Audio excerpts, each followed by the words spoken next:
Alright, so if you have a vehicle and you're up north where it's cold like this, you might run into a problem where you open one of the doors and they don't want to close or they don't want to latch because it's so cold. The metal's froze and it won't move. An easy way to fix that is to take a spray, like one of these two things here. I use this amsoil stuff. WD-40 does work and it's more available. But if you want to buy this, it's better. And I'll leave a link in the description of this video. But pretty much what you want to do is spray it in all your little door latches like this. Just spray it in there. It's going to keep all that stuff moving, and there's going to be an oil layer where it will not freeze.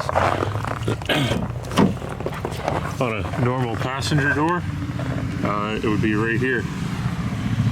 Just spray that in there. If you do that preventively, it's going to keep that door working, and you won't be in any sort of emergency.